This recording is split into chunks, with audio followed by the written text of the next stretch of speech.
Well, hello there, science fans. Today, we're going on an incredible journey into a world that's all around us, on us, and even inside us, yet completely invisible to our eyes. We're talking about microorganisms, or as many people call them, germs. Now, when we say pathogen, we're talking about a very specific kind of microorganism. A pathogen is any tiny living thing, or sometimes a thing that's not quite alive, that can get inside our bodies and cause a disease. Think of them as microscopic troublemakers. The invisible invaders that can make us feel sick, tired, and just plain yucky. It's a huge and fascinating topic, so let's dive in. Imagine a microscopic world bustling with activity, a universe of tiny beings too small to see without a powerful microscope. In this world, pathogens are like tiny pirates or burglars.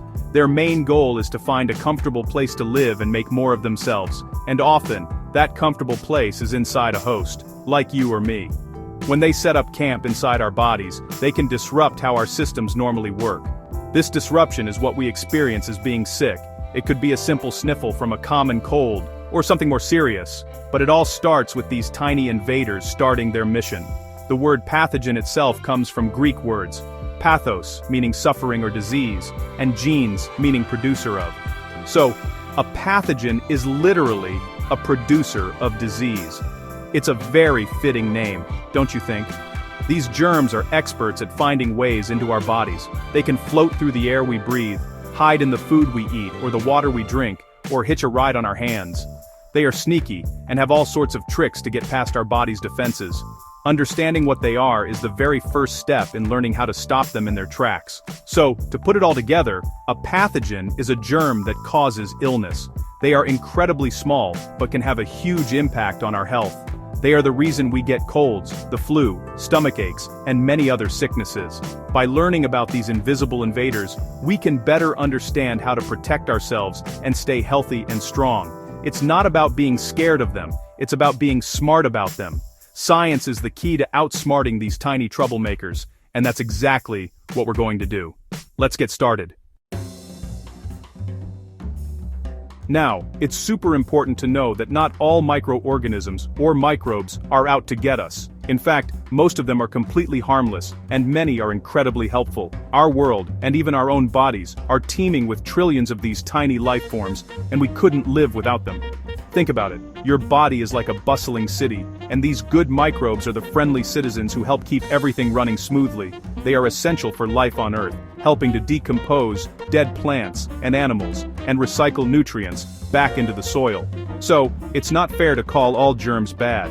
Let's consider the microbes living in your digestive system, especially in your intestines. This community is called your gut microbiome, and it's amazing. These friendly bacteria help you break down the food you eat, releasing important vitamins and nutrients that your body needs to grow and have energy. They are like tiny chefs in your belly preparing your food so you can get the most out of it.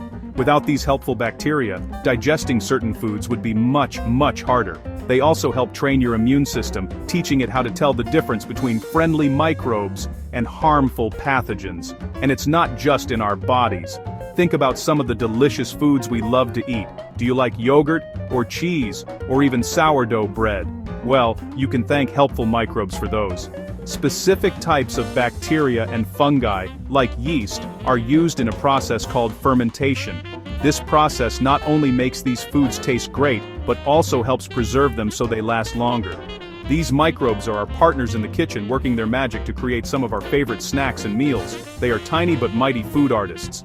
So you see, the world of microbes is not just black and white, or good versus evil. It's a complex and fascinating ecosystem. While pathogens are the microbes that get all the attention because they make us sick, they are actually just a tiny fraction of the microbial world. The vast majority of bacteria, fungi, and other tiny creatures are either neutral or actively working to help us and the planet. It's crucial to remember this balance. Our goal isn't to get rid of all germs, but to learn how to keep the dangerous ones, the pathogens, from causing trouble. When scientists talk about pathogens, they usually group them into 4 main categories. Knowing these groups helps us understand how they behave, how they make us sick, and how we can fight them. The 4 major types of pathogens are viruses, bacteria, fungi, and parasites. Each one is different from the others in its size, its structure, and its strategy for survival and attack. Think of them as 4 different kinds of villains in a movie, each with its own unique set of powers and weaknesses. Let's get acquainted with this microscopic rogues gallery. First up, we have viruses, the smallest of the bunch. They are so tiny you need a very powerful electron microscope to see them. Then come bacteria, which are single-celled living organisms. They are much larger than viruses but still microscopic. After that, we have fungi, a group that includes everything from microscopic yeasts and molds to the mushrooms you might see in a forest. Finally, there are the parasites, which are organisms that live on or inside another creature, the host, and cause it harm. This group can include tiny, single-celled protozoa, as well as much larger creatures like worms.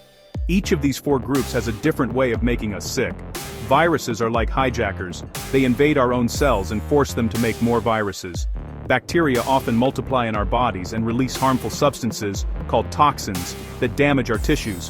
Fungi can cause infections on our skin, or if their spores are inhaled, in our lungs. And parasites, true to their name, steal nutrients from our bodies or cause damage just by living and feeding inside us. It's a diverse set of attack plans. Understanding these 4 categories is the foundation for everything else we need to know about staying healthy. It helps doctors figure out what's making someone sick, and what kind of medicine will work best. For example, a medicine that kills bacteria won't work against a virus, and vice versa.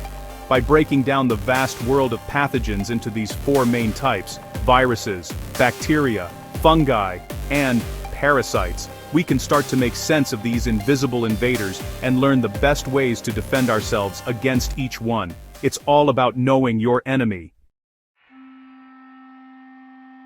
Let's zoom in on the first type of pathogen, viruses. These things are fascinatingly strange. Here's a mind-blowing fact. Scientists don't even consider viruses to be truly alive. Why? Because they can't reproduce on their own. A virus is incredibly simple, basically just a little bit of genetic material, like DNA or RNA, wrapped up in a protective protein coat. It has no way to make energy, no way to grow, and no way to make copies of itself.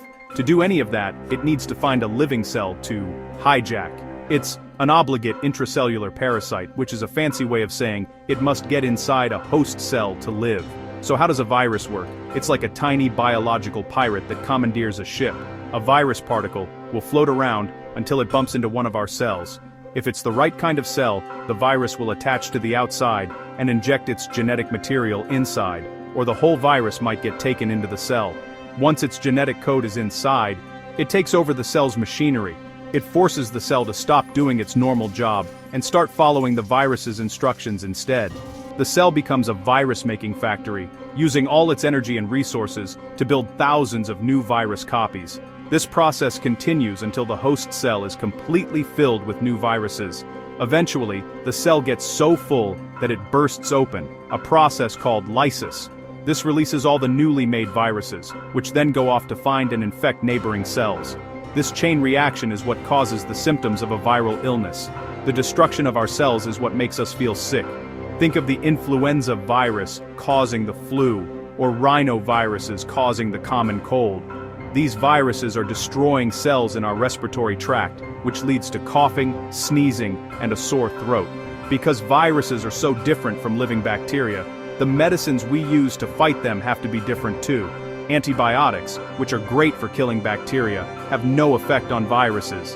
Instead, we sometimes use antiviral medications. These drugs work by interfering with the virus's ability to invade cells or replicate. We also have one of the most powerful tools in all of medicine to fight viruses: vaccines. Vaccines train our immune system to recognize and destroy a specific virus before it can ever get a foothold, preventing us from getting sick in the first place. Consider it.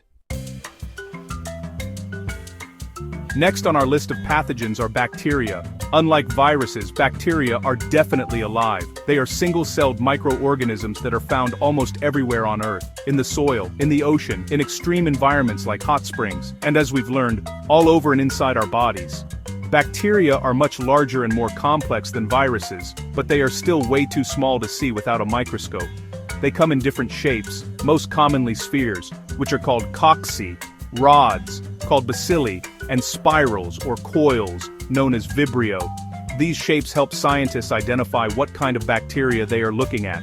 Now, we already discussed that many bacteria are our friends. They help us digest food and make yummy treats like yogurt. But some bacteria are pathogenic, meaning they can cause disease. These bad bacteria can make us sick in a couple of different ways. One way is by multiplying rapidly in our bodies, crowding out our own cells, and using up resources. Another more common way is by producing powerful poisons, called toxins.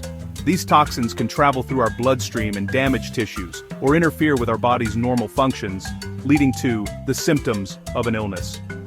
A great example of a pathogenic bacterium is Streptococcus pyogenes, the bacteria that causes strep throat.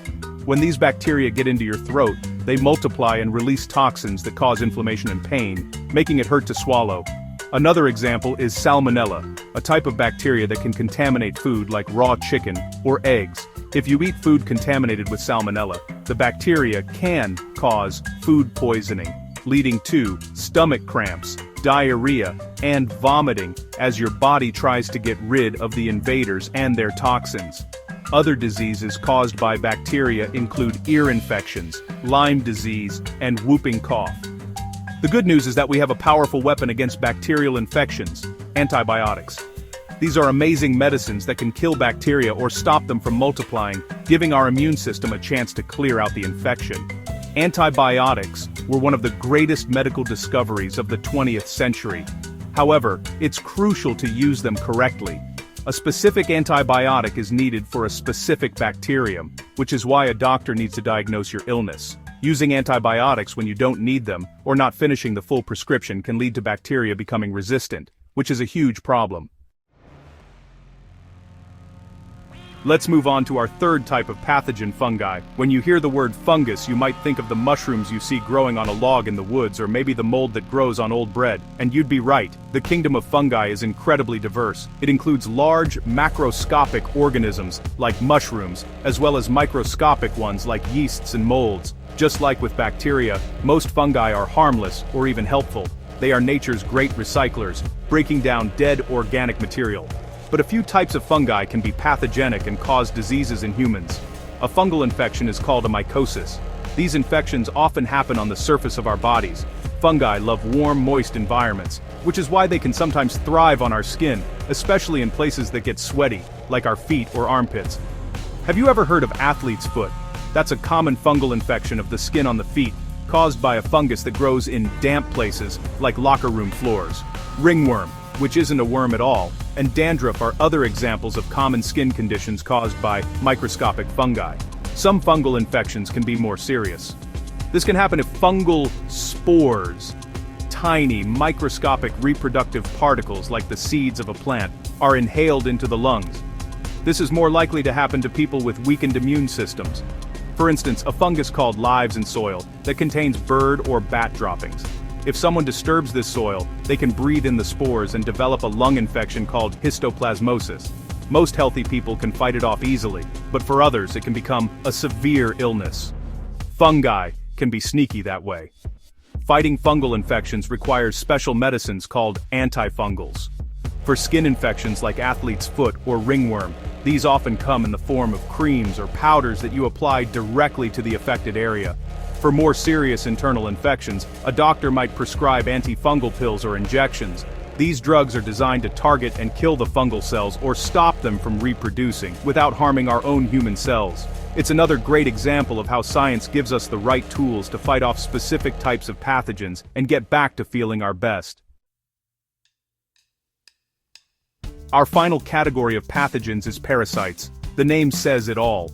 A parasite is an organism that lives in or on another organism called the host, and benefits by getting nutrients at the host's expense. Basically, they are freeloaders that harm their landlords. Parasites are a very diverse group, ranging from tiny, single-celled organisms to large worms that can be several feet long. We can generally divide them into three main groups: protozoa, helminths, which are worms, and ectoparasites. Let's take a look at these unwelcome guests. First, let's talk about protozoa. These are microscopic single-celled organisms that are a bit like tiny animals. They can live in a variety of habitats, but the pathogenic ones are experts at invading our bodies. They can be transmitted through contaminated food or water, or sometimes through the bite of an insect. A famous example is the protozoan, which is carried by mosquitoes and causes malaria. Once inside the body, infects our red blood cells, stealing nutrients and destroying them. Another example is a protozoan found in contaminated water that can cause severe digestive problems. Next are the helminths, which is the scientific name for parasitic worms. Unlike protozoa, these parasites are macroscopic, meaning you can see them without a microscope. This group includes tapeworms, roundworms, and flukes. People can get infected with these worms by eating undercooked meat or drinking contaminated water that contains their eggs or larvae. Once inside, they often live in the digestive tract, where they attach to the intestinal wall and soak up the nutrients from the food we eat.